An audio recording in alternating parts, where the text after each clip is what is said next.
Jayom Vishnupada Paramahansa Parivajikacharya Statira Sata Shri Srimad Shri Goswami Shri A.C. Bhaktivedanta Swami Srila Prabhupada Ki Jai.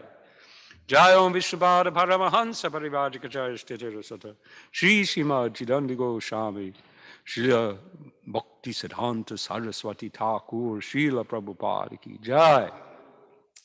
Anantakoti Vaishnava Vrindi Ki Jai. ISKCON founder Acharya Srila Prabhupada Ki Jai. Prem se kaho Shri Krishna Chaitanya Prabhu Nityananda Shri Advaita Gadadhar Shivasadi Gaura Bhakta Vrindi Ki Jai. Shri Shri Radha Krishna Gopa Gominath Shama Kunda Radha Kunda Giri Govardhan Ki Jai. Shri Vrindavan Dham Ki Jai. Shri Mayapur Dham Ki Jai. Gangamai Ki Jai. Jhunmai Ki Jai. Tulsi Maharani Ki Jai. Bhakti Dev Ki Jai. Srila Prabhupada Ki Jai. Samaveta Bhakta Vrindi Ki Jai. All glories to the assembled devotees. All glories to the assembled devotees. All glories to the assembled devotees. All glories to Sri Guru and Sri Gauranga. All glories to Srila Prabhupada. Om Namo Bhagavate Vasudevaya.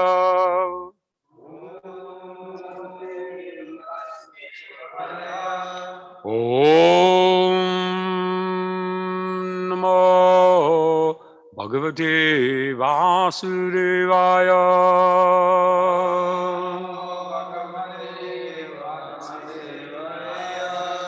Om Namo Bhagavate Vasudevaya.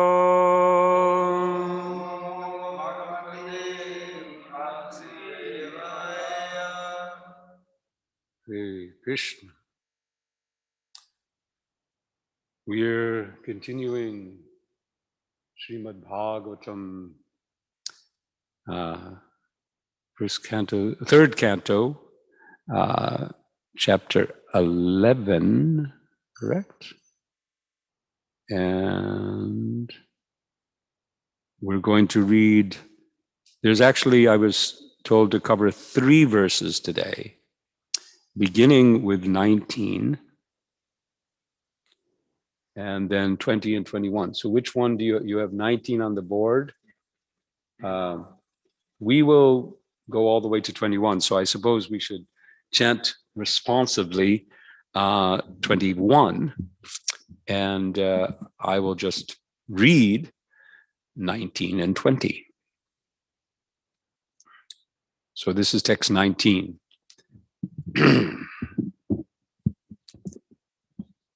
Chatvari trini dvachaikam kritadishu yatakramam sankyatani sahasrani dvigunani shatani cha.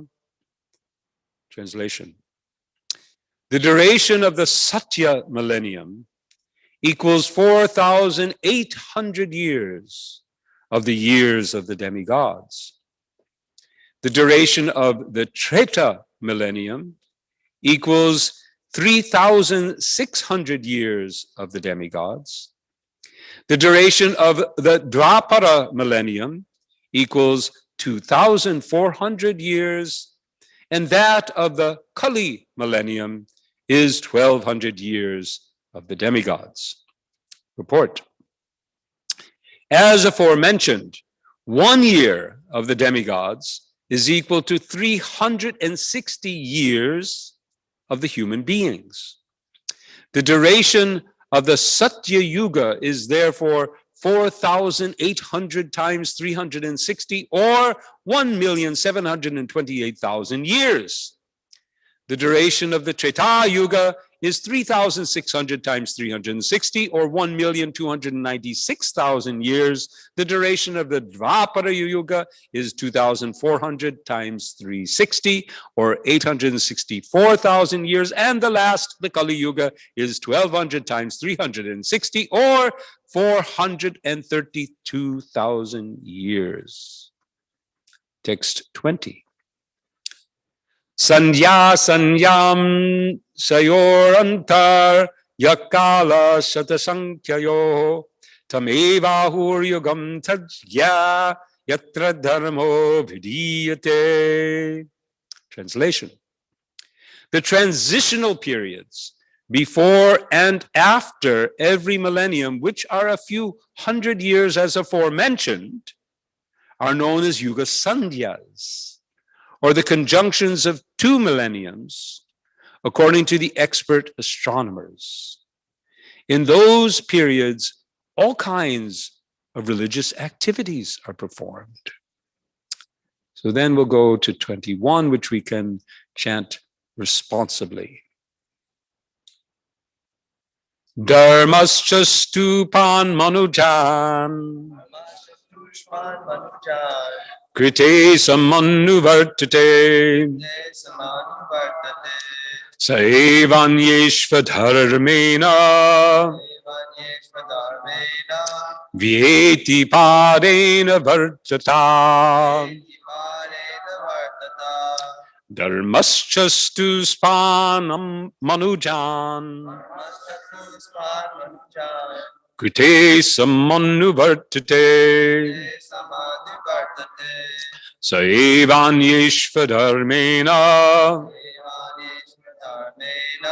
vyeti padena vardata. Others? Dharmascha stuspan manujan krite samanuvartate saevanyeshva dharmena vyeti padena vardata.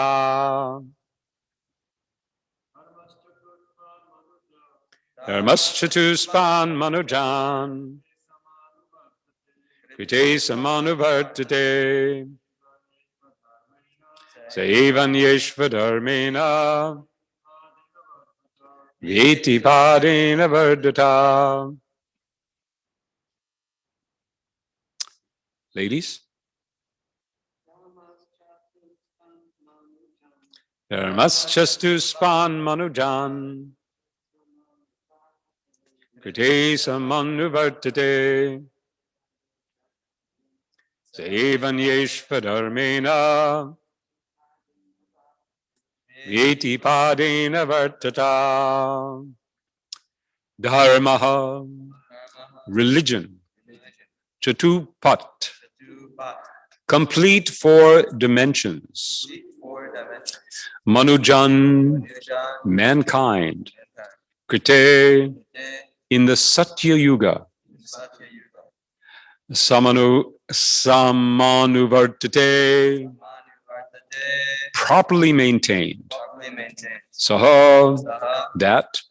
Eva, certainly. Anyeshu, in other. Adharmena, by the influence of irreligion. Vyeti, declined.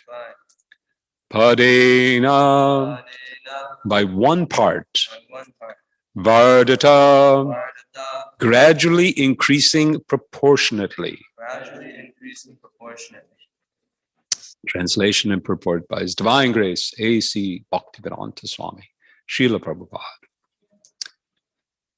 O Vidura, in the Satya millennium, mankind properly and completely maintained the principles of religion. But in other millenniums, religion gradually decreased by one part as irreligion was proportionately admitted. Purport. By the Satya millennium, complete execution of religious principles in the Satya millennium, complete execution of religious principles prevailed.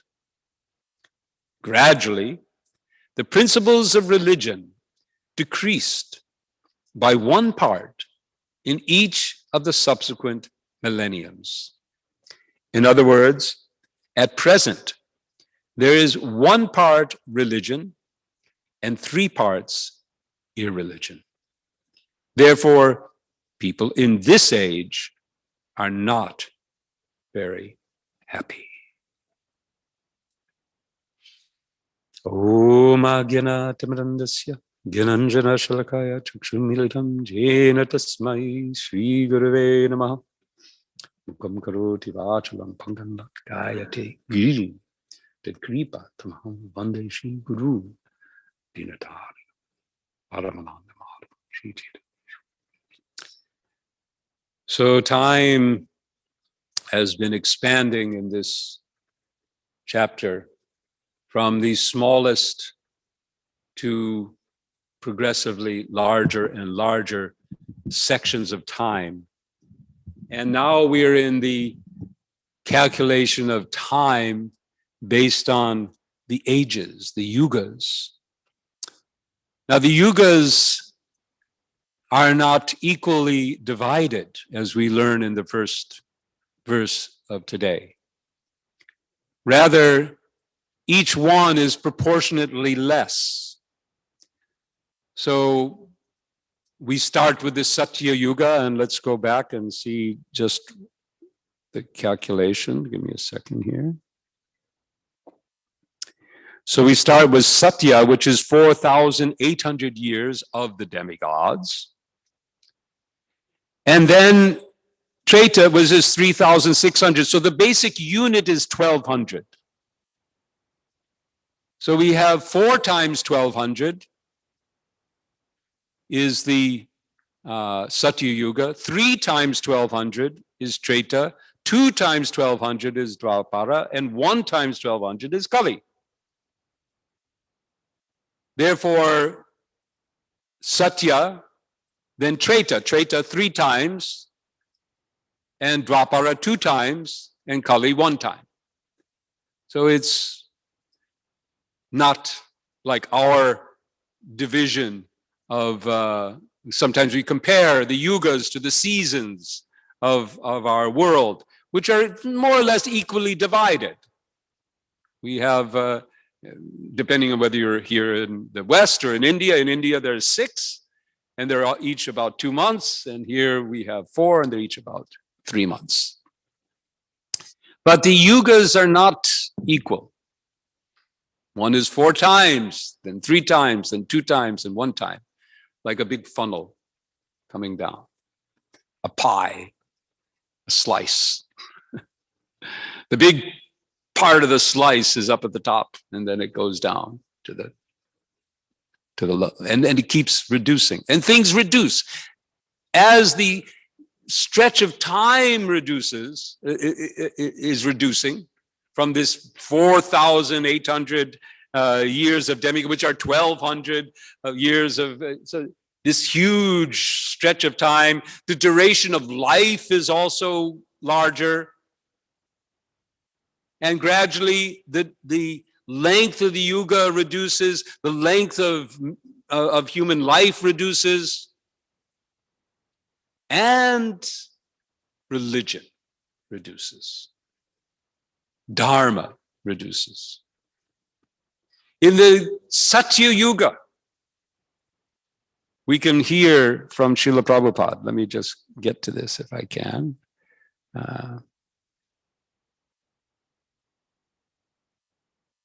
Okay, 1 second.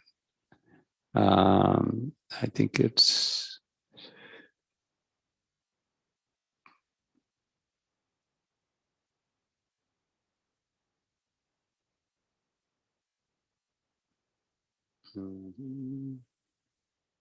I had it saved, and now it's not saved.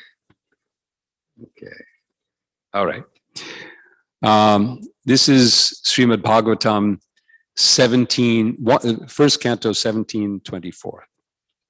So this is the description of Satya Yuga. You don't need to put it up. In the chapter in which we hear about Maharaj Parikshit chastising the personality of Kali Yuga. So there it says, Tapa socham daya satyam. iti pada krite kritaha. Now, here the term for Satya Yuga is krite. So often we hear that Satya Yuga is referred to as Krita Yuga. I wasn't able to discover why. Does anyone know why? Why is it Krita? Perform, yes. Everything's being performed. So it's I mean, I speculated that, but now you've confirmed. Okay. So Krita Yuga, in that age where all religious dharma is performed. Krita Yuga, Satya Yuga is also, this is Satya. It is, everything is pure and full of truth. And these four, tapa socham daya satyam, iti para krite kritaha, adharma shais trayo bhagna smaya sangha madhaistava.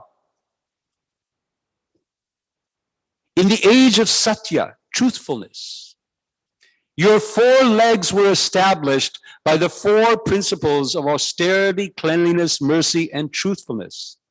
But it appears that three of your legs are broken due to rampant irreligion in the form of pride, lust for women, and intoxication.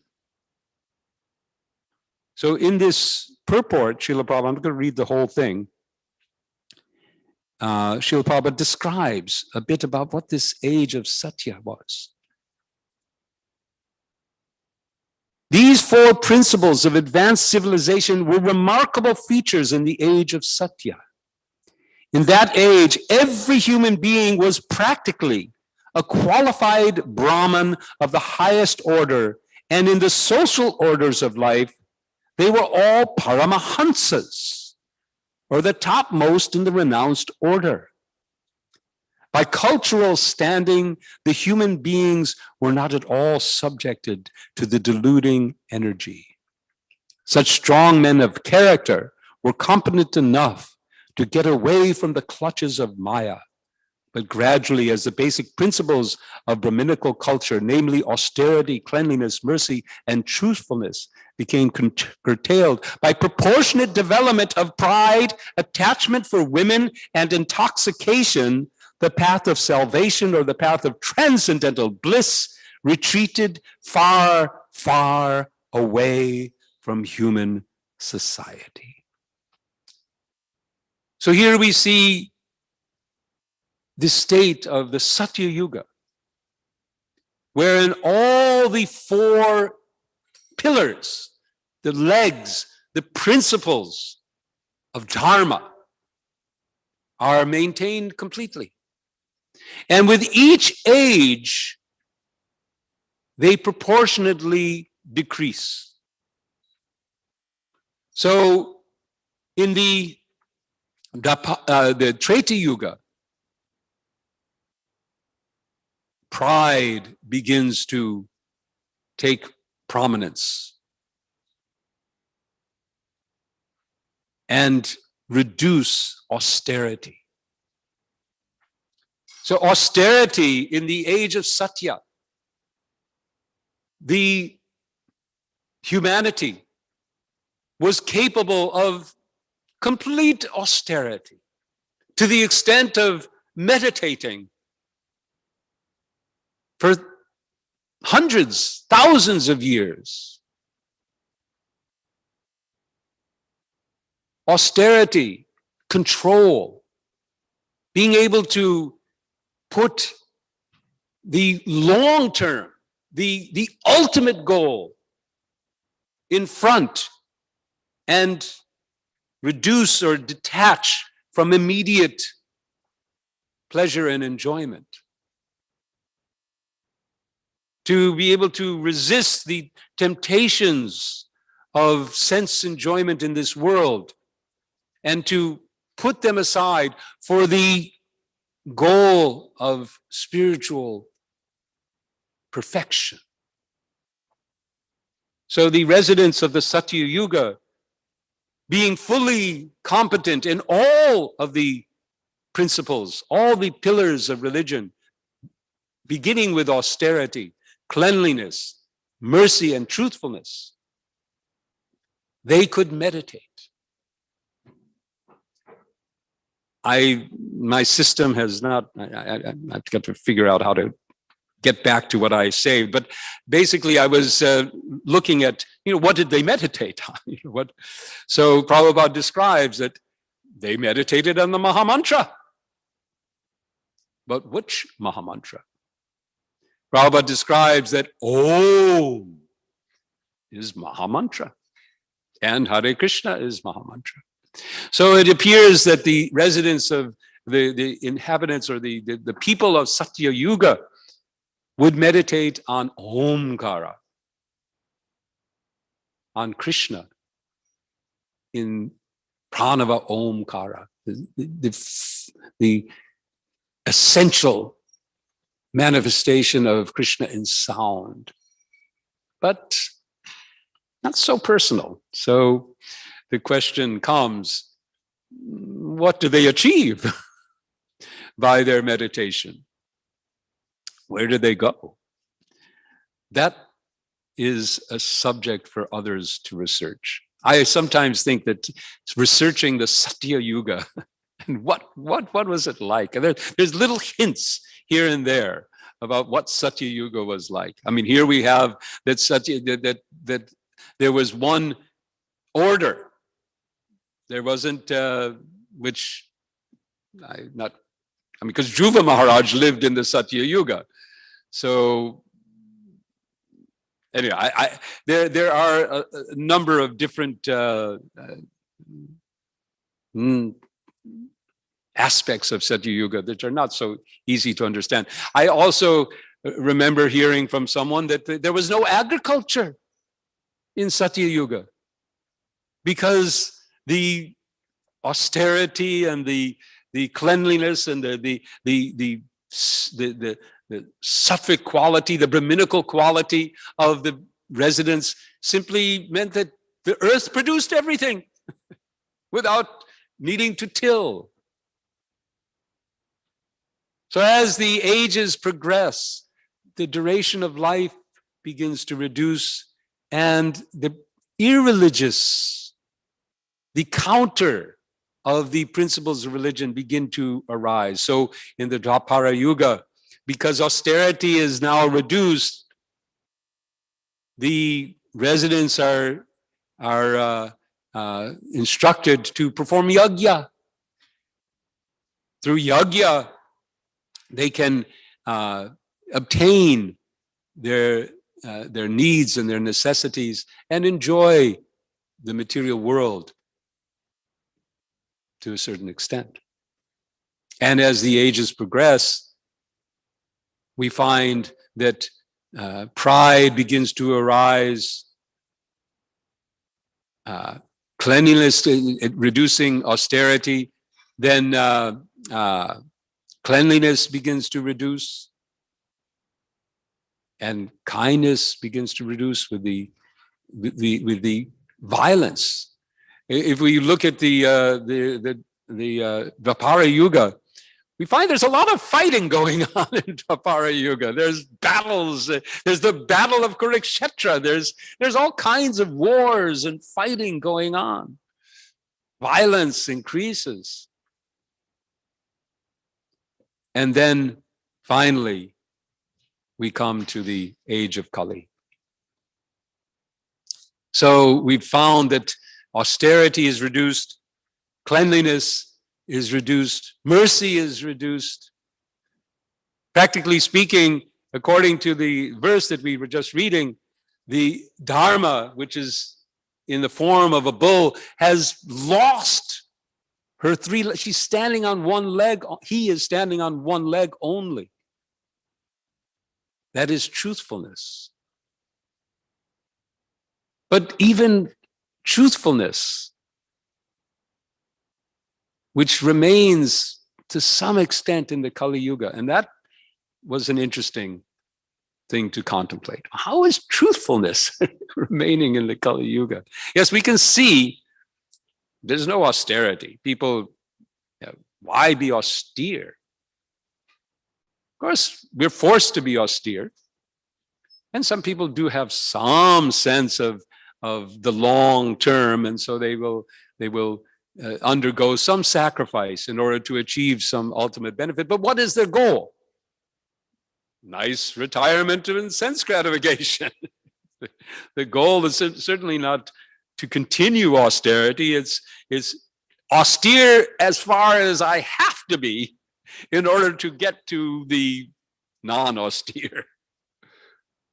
There's no value placed in austerity in and of itself. Austerity is a burden.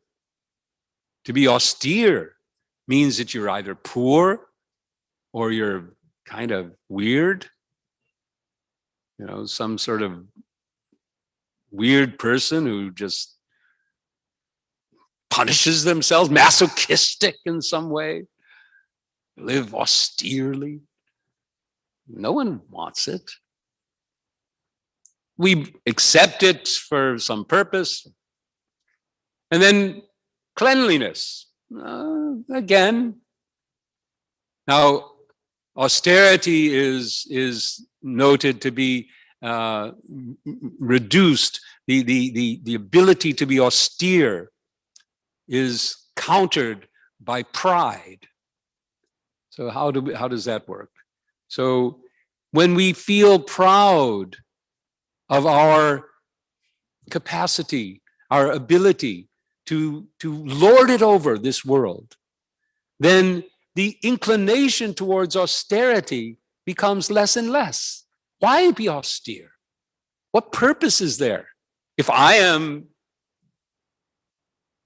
a great being meant to enjoy this world to the extent that I can develop myself, then why should I be? I'll use austerity in order to achieve my aims and then give it up.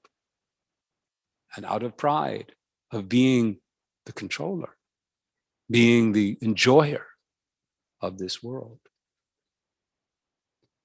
And cleanliness, right? Initially, cleanliness, the duty of being clean. Clean means not just external cleanliness or washing the body. Washing the body is just one element. Keeping the body free of dirt is just one part of cleanliness. When we speak of cleanliness, socham, then we're speaking of not just absence of dirt on your body, taking a bath sometimes, but it also means the way your life is organized, the way your environment is arranged, the way you place things in your life. If you live in disorder, that is unclean. And if you live internally in disorder, if your internal world is all messed up, we call it a mess, right? I mean, the opposite of a clean environment is a messy environment. So we can have an external mess or we can have an internal mess. And it's interesting that Srila Prabhupada in scripture relates this decline of cleanliness with attachment to sex. That sex life, be it with man for a woman or woman for a man or whatever, that directly opposes the capacity of a human being to remain clean, externally and internally. And we don't need to go into detail about how this works, but you probably can understand how the sexual environment, it messes it all up. It's a messy affair. It's not a clean business. is a mess. And when you get into the relationships that have to be arranged in order to have the sexual life, then you get into even more messy affairs. Every direction there's, if someone can have a stable married life, they're like, whoa, you really hit it. Because it's a messy affair. So cleanliness is reduced by the realm of sexual life. And then, of course, mercy. Obviously, when violence enters in, then mercy goes out the door. Kindness and mercy cannot remain when one becomes violent to any living being, to other humans or to the animals or to anyone. So all of these three have obviously been quite promoted in the in our world. It's described in the different yugas. They gradually increase. So somehow or other, we're left with truthfulness. We're left with some sort of honor, some sort of sense of being truthful in the sense I am me, and this is, I am who I am, and I'm. There's a sense of being attached to one's truthfulness and integrity. Still, that is there, and we see it.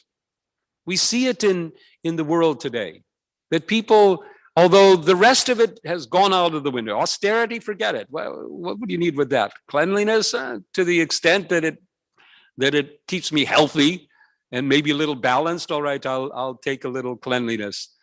Mercy to the ones I like, and everyone else can go to hell. But when it comes to truthfulness, when it comes to I am me, and I am such and such, or I am whatever I am, and don't tell me I'm something different. Because we're attached to our sense of truthfulness. Of course, our truthfulness in the Kali Yuga is an illusion, because we don't know the truth. We have no idea what the actual truth is. But whatever truth that we've learned, whatever particular truth that we have accepted, we hold on to it like it's dear life. And that is actually becoming the tendency towards false truth is what is now increasing.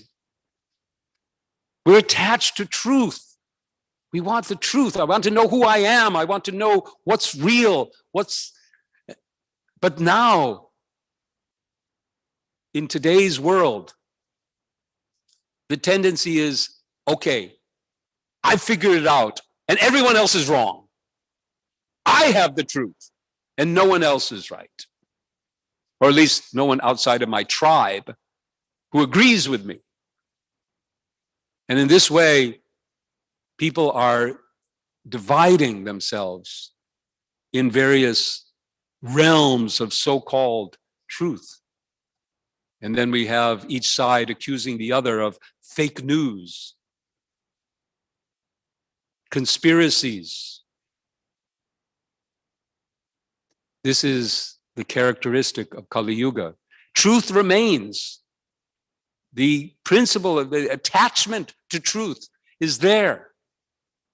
But it has been manipulated for the purpose of advancing quarrel and hypocrisy, because that is the fundamental characteristic of Kali Yuga. Truth, the purpose of truth, which was there in Satya Yuga, the age of truthfulness. Truthful because people understood who they were really. They understood the reality. They understood the actual truth. The absolute truth is now been replaced by hundreds and thousands and millions of relative truths. Yatto mat tatto pat. Everyone's got their own truth. We live in is what's called the postmodern. Postmodern is a term used to describe the culture of today, of especially the youth of today. And postmodern basically means that all truth is relative. Every position is relative to the individual. What's true for you may not be true for me. Do your own thing, so to speak. Of course, that doesn't translate fully into the political arena, where people band together because they all agree on some sort of truth. And they protect that by what is called feedback, the feedback loop. I tell you my truth. You say, yes, I agree with you. I tell you something that somebody else said and say, oh, that's wrong. You say, yes. And then back and forth, we just reinforce our attachment to our particular truth, and everyone else becomes liars. I mean, we call them demons, right? We do the same thing to some extent. To some extent, we're doing the same thing. We've figured it out. We've got it. We've got the truth. And then some people will come up to him and they say something slightly different. Oh, wait, he's a demon. If he doesn't 100% agree with us, we have to be careful about that. That's pride. So this is the characteristic, how the various principles of religion, these 4 principles, are really, we're calling them the principles of religion, but in fact, they're not actually religion. I mean, in the contemporary sense, because when we speak about religion, we generally think in terms of faiths, Islam or Christianity or Hinduism or Buddhism or whatever. But these are principles of Dharma, Sanatan Dharma.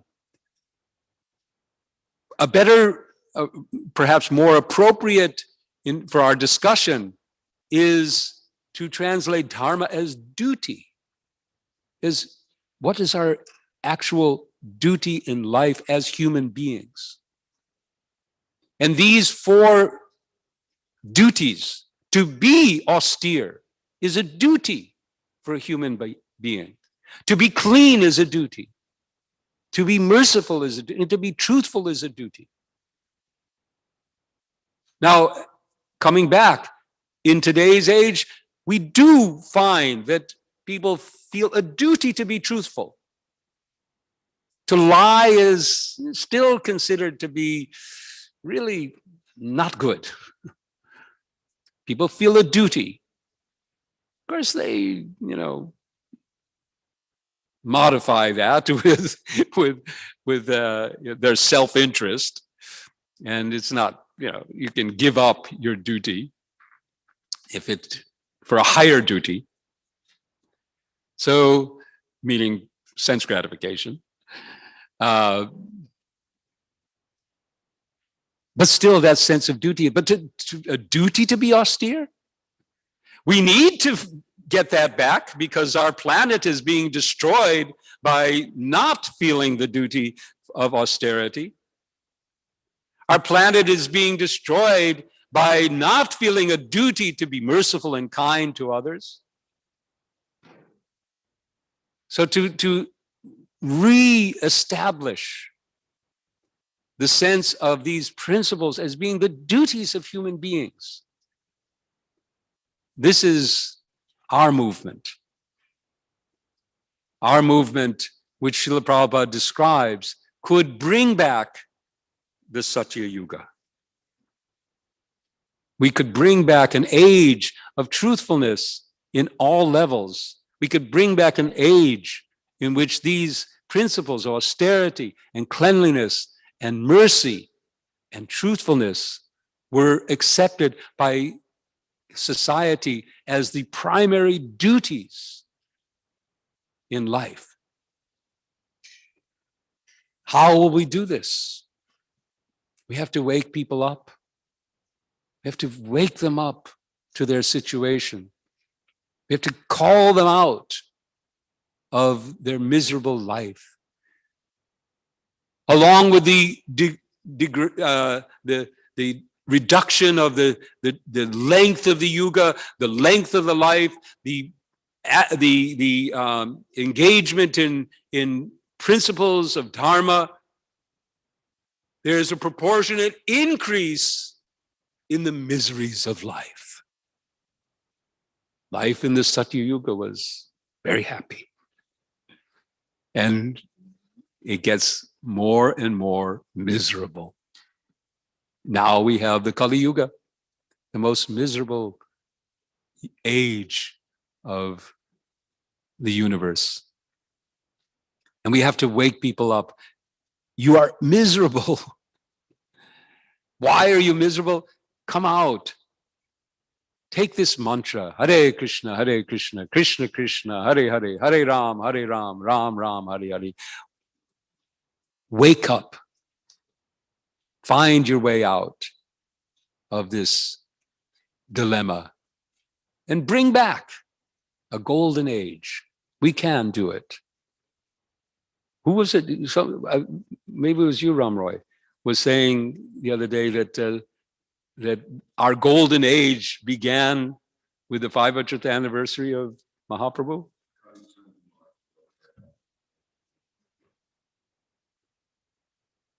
There's a relationship because there's this, the second verse we read was about sandhyas. So it's not clear to me.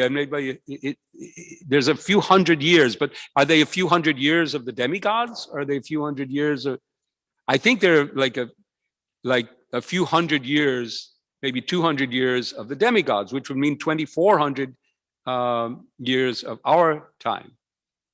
So if the sandhya is, no, it would be 100 years would be 12,000 years. I'm sorry.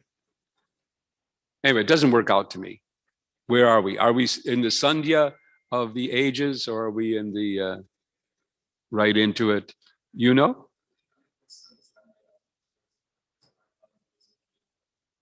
First 500 years, 5,000 years. Yeah, so this is a research topic. Whoever gets the answer based on some authority, they can, they get, I don't know what they get. They get a Haribol.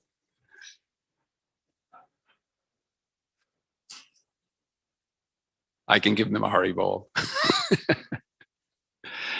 All right. So that's what I was able to discover today. And I hope that it has been of some value.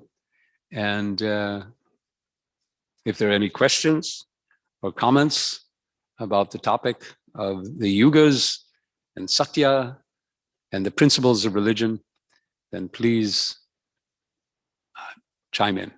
Hare Krishna. Otherwise, anyone? Yeah. Oh, yes. Is that Dasya? Yes.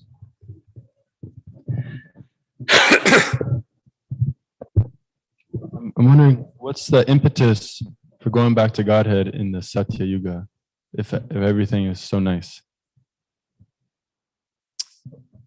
What is the well? There's death. Death is still there. So, it's not deathless. So it's very nice, but you still have to die. And what happens when you die, you have to take another body, and then maybe that's in Dvapara Yuga, right? Or a Treta Yuga, and then it's not so good. Okay, so getting out of the cycle of birth and death is always a good impetus for self-realization, whatever your situation is. So the residents of the people of Satya Yuga still have that great impetus. And then, of course, there is the spiritual world awaiting. Now, it's not clear so much from what I, although we have the instance of Dhruva Maharaj. Dhruva Maharaj was in the Satya Yuga. And so he practiced the process of Satya Yuga, of meditation. He practiced it so perfectly. I mean, his austerity, his everything was just so strong that he very quickly achieved the result of his practice of meditation. And I've heard, and this is somebody else may comment on this, that of course his meditation was Om Namo Bhagavate Vasudevaya. So he was meditating on Om and Vasudev, Bhagavan, and he saw Krishna. He saw the Lord. And he went back to Godhead. So that, I believe, we can take as an example of the practice of the Satya Yuga. Meditation resulting in Sakshat Bhagavad Darshan, resulting in complete surrender, because we also see that although Dhruva Maharaj began his meditation with the goal with a material goal, he completed it with full surrender. So the members of the Satya Yuga would advance in that way.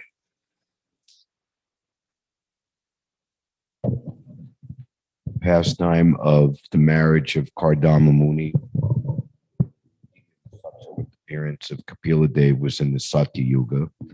And we see how Devahuti, taking instruction from Kapila Dev, said, I'm sick of the disturbance of my material senses. So yes. Such a thing was also there in the Satya Yuga. Yes. Yes. Yeah. So, I mean, your question, so is well answered, that even and even today, you're surrounded by pleasure, but you're not happy. So similarly, although the material miseries may have been kept at bay, still the internal disturbance from the demands of the body, the demands of the senses remains, and the hankering is there for all of us. Whatever age we're in, we all at some point, as we go forward, we see something's missing. I don't have my relationship with Krishna. I must get it back. Yeah. It says in one place that Kali Yuga provides the living entities to reap the fullest fruit of their sinful desires. So that seed is there, even if you're in the Satya Yuga. So if you keep living through Treta, Dwapara, Kali, then you will. Yeah. Never was there a time when I did not exist, etc. Yes. So all these Kali Yuga people, they were somewhere in the Satya Yuga. They didn't get it together in the Satya Yuga, and here they are in Kali Yuga. Hare Krishna. Yes. Any other? Yeah. Yes, Hare Krishna. So this one-legged truth in Kali Yuga. So my question is, what is the truth? How can we reconnect the tribes together, like we're all scattered? And is Krishna consciousness, what's the difference between Krishna consciousness and the other religions? Yes. So in Krishna consciousness, in our movement, we have Sri Chaitanya Mahaprabhu's formula that by taking the holy names of God, by chanting the holy names of Krishna, or Srila Prabhupada has stated in a number of places that if in any particular faith that you have, if one with the mood of surrender and appeal takes the name of God in that faith, the heart can be cleansed. So the unifying principle for all, the unifying truth, the simple truth that can unify everyone is one, we are spiritual beings. That truth is enumerated in every tradition, spiritual tradition, religious tradition. Even for those today who call themselves spiritual, but not religious, right? Or, nuns. There's different boxes, right? Hindu or Christian, Islam, whatever. And then there's another box, none of the above. Tick that box. So even for them, for everyone, this principle that I am a spiritual being, I am spirit, I'm not the body. That is the first unifying principle. The second unifying principle is that we are a part of God. We come from God. So however you want to call God, there is God and me. So the sambandha. So that's the second unifying principle. These truths. And the third unifying principle are these principles of what is my abhidaya, what is the duty of every soul in this world. And there are different levels of duty. There's ultimate duty, which is the duty that brings us into the spiritual world, but there's duty in this world. And again, I doubt very much that anyone of any sort of spiritual persuasion would argue that we don't have a duty to be austere in the world, to sacrifice for the good and betterment of everyone. We don't have a duty to be clean, to keep things in order, to keep things in balance. We don't have a duty to be merciful and kind to others. And we don't have a duty to be truthful. These four duties, everyone can agree on. Now, the devil is always in the details. How you're, who you're merciful to, what is the standard? Then he gets into a messy arena. And there we have to keep working.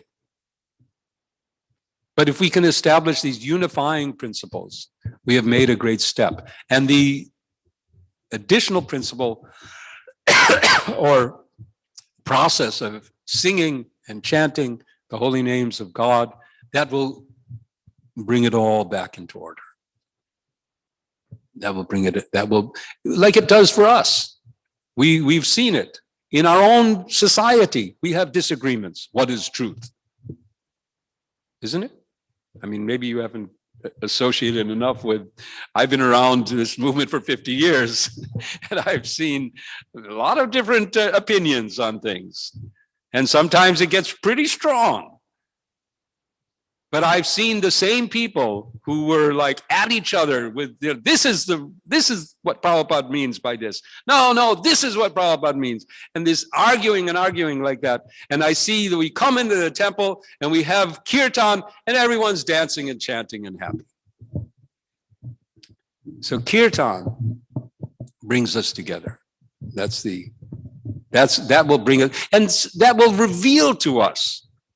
Because we often don't, sometimes we don't know the truth. We don't know, we know the basic principles, but sometimes we disagree on how to interpret this thing or that thing. But if we unify around kirtan, then either we'll discover and agree, or we'll agree to disagree, but we will maintain some unity in our diversity. So that also we have to recognize, that there's a need for unity in diversity. Not that everything has to become one. There may be diverse truths, so to speak. But if we can unify, we can find our common unity on these principles, then we can establish a much better world. Does that answer your question? A little bit? Yes, thank you. Okay. All right, we're out of time. Hare Krishna, thank you very much. Hari Bol. Jai Srila Prabhupada ki jai.